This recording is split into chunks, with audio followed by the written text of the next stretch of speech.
Today we're talking about the Grand Wizard, not of the KKK. Remember, this is a wrestling show. So I'm sure there are wrestlers who dressed up like KKK members and their characters were that they were Klansmen. And depending on the year and if it was in the South, they might have got cheered. The Grand Wizard of Wrestling, Ernie Roth. Now, they worked me pretty hard at physical therapy today, so you'll have to forgive me if I don't run a marathon.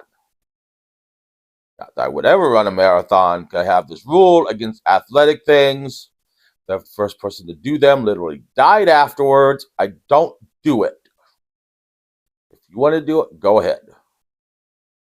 Now, Ernie Roth was a gay Jewish man who got his start as a DJ on the radio. Jim Barnett from Detroit wrestling heard him and asked him and got him into the wrestling business as a manager because he was only 5'7" and about 136 pounds. And he kind of bounced around under various manager gimmicks until he started managing the original Sheik he became an Arabian man managing the original Sheik. And the original Sheik, if you remember right, he didn't speak English. That was one of his trademark things. He didn't speak English. Now, he was from Michigan and was Lebanese, so he obviously did speak English, but his character didn't speak English. So his manager spoke for him. And as his manager, he was a rich Arabian man as the manager. And he also pioneered, as the Sheik's manager, interference as a heel manager. Interference had not been done really before as a heel manager.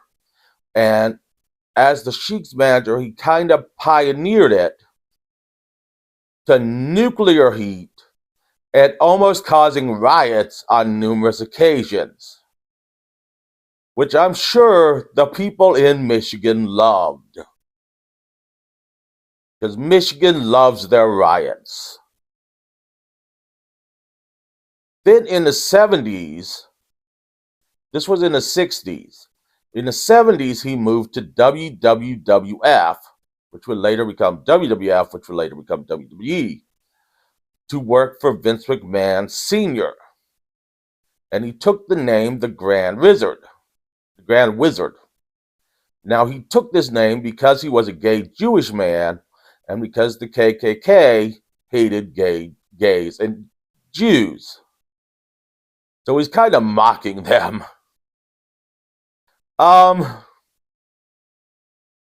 He wasn't open about his gayness. He was kind of in the closet because you had to be at that time. But he was open about being Jewish and wore and carried the Torah and one of those light things with him everywhere he went. That's how he lit through the night. That was his flashlight. I don't know what I'm talking about, but as the Grand Wizard, he wore a brightly colored turban with many decorations and feathers on it, and bright sequin jackets. And he talked a big game. Talked loud, he talked fast. He was really obnoxious and bombastic. Those are your $5 words for today's Go Local About. But no one ever got their hands on the Grand Wizard. He was small, but no face ever beat up the Grand Wizard or hit the Grand Wizard. Grand Wizard always got away.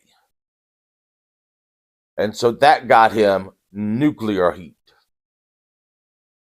And he managed us back in the 70s and even in the 80s, managers manage a stable of people. And people he managed were Mr. Fuji and Tanaka, who he led the tag team championships twice.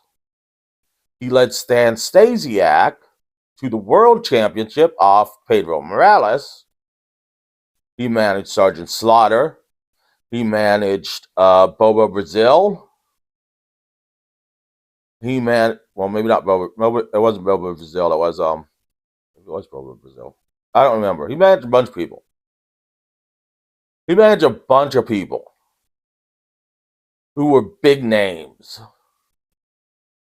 And him, along with Lou Albano and Classy Freddie Blassie, were known as the three wise men of the East because they were the three big heel managers in WWF at the time. And they all had their stables of people. Another thing that he kind of revolutionized, he was the face of the revolution before there was a revolution, was he was a non-wrestler manager. That means he wasn't a wrestler before he was a manager, like a lot of wrestlers were back then. Most managers back then were either wrestlers before they were a manager and had retired or gotten injured and became managers, or they're wrestlers who decide they'd work better as managers. Van Wizard wasn't. He was a DJ who went into wrestling and became a manager. Leading the way for people like Paul Heyman and Jim Cornette, who were not wrestlers. And you could clearly tell that by looking at Paul Heyman and Jim Cornette. So this guy, he's bright, he's colorful. He kind of invented that. He invents heel interference. He's one of the first non-wrestler managers. And he's leading people to titles. He leads Mr. Fuji and Tanaka to the tag titles. He leads Stan Stasiak to the world title. He leads Pat Patterson to the Intercontinental title, pretty much making Pat Patterson the first Intercontinental title championship. First Intercontinental champion, where, he probably just paid Vince $5 and said, here, give it to Pat Patterson. But who knows? And he leads Billy Graham, who was a revolutionary himself,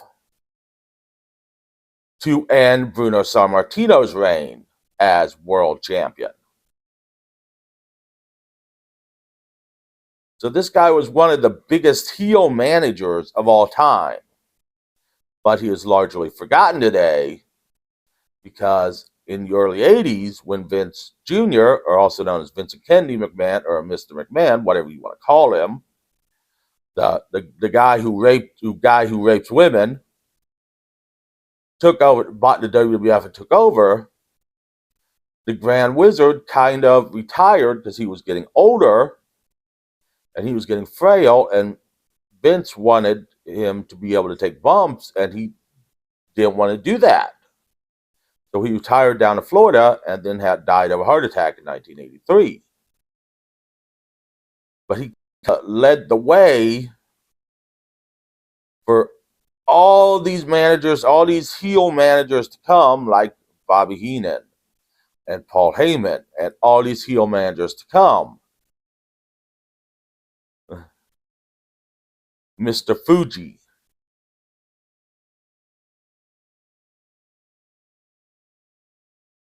As I said, sadly, he died of a heart attack in 1983 at, I think he was like 53 or something like that. 53, 55, something like that. I don't remember. I'm bad with ages. I don't even know my age. I'm 30 or 40 years old.